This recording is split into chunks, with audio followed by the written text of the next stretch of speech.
So, were you wondering if a film called London Calling, which takes place, in part, in London, would feature the song London Calling by The Clash?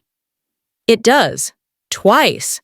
And that's about the only thing you need to know to get the idea that Alan Ungar's buddy action comedy is so packed with tropes, you might find yourself rolling your eyes mere minutes into its tedious, nearly 2 but feels like 3-hour runtime.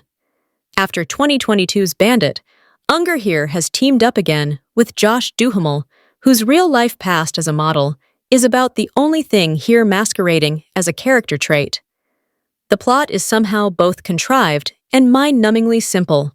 Tommy Ward, after having inadvertently killed a distant relative of cold-blooded crime boss Freddie Darby, must flee to Los Angeles, where he is tasked with mentoring his new boss's LARPing son, Julian. Tommy leaves behind his own son, Oliver, in London, to seek safety on the West Coast, and though writers Omer Levin-Menexi and Quinn Wolfe have made it abundantly clear that Tommy is a deadbeat dad with essentially zero relationship to his child, who does not care about him. In turn, soon, we're also supposed to believe this is a relationship that is worth fighting for and enough to anchor something resembling an emotional bedrock for the film to skate on.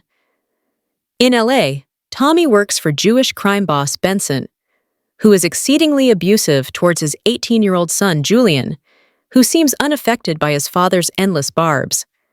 Hoffman's character has been written in such a way as to carry the weight of Menexi's and Wolfe's worst and most offensive impulses.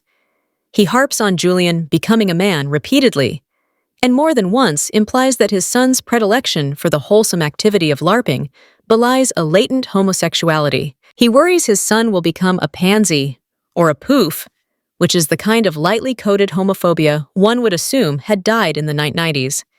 He is later labeled as a marshmallow in reference to his weight, and can only berate his Russian girlfriend, who he dismissively refers to as someone he met in a whorehouse.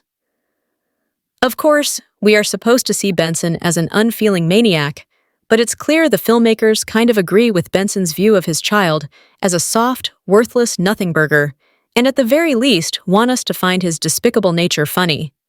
Why Benson is so fixated on his son's masculinity is beyond comprehension, but whatever the case, he decides that the best way to get him to man up is to, beyond all logic, send him on a hit with Tommy, who only agrees to mentor Julian in exchange for passage back to London and to his own son. Thus, the film begins in earnest as a comic, Diet Leon the Professional, if Jean Reno's main attributes were being hot and in need of glasses. But Duhamel's conventionally attractive face is not the only thing being stereotyped here.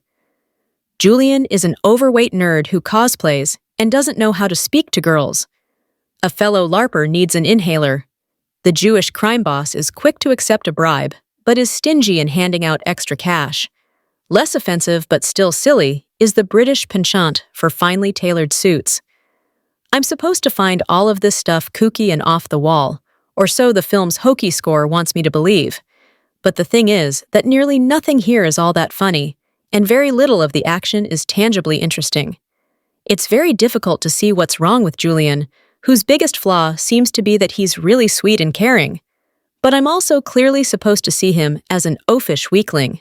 But then maybe that's not true, because there's a scene where Julian shoots every empty bottle in target practice with perfect precision, and he so immediately takes to the life of a hitman that he begins talking about how this is what he was meant to do. Make it make sense. If Benson is such a ruthless crime boss, why is he risking a job by sending his teenage son on it? If I'm meant to believe that Julian is a weak-willed child, why is he better at carrying out a hit than the movie's main character, who has been described to us as a master at his craft? Why is Darby spending so much mental energy on killing the killer who killed a relative that is so detached from him he can't even remember how they're related? Is that really supposed to be so funny it warrants repeated reference? Buddy comedies are usually predicated on a premise of mismatched characters from different worlds.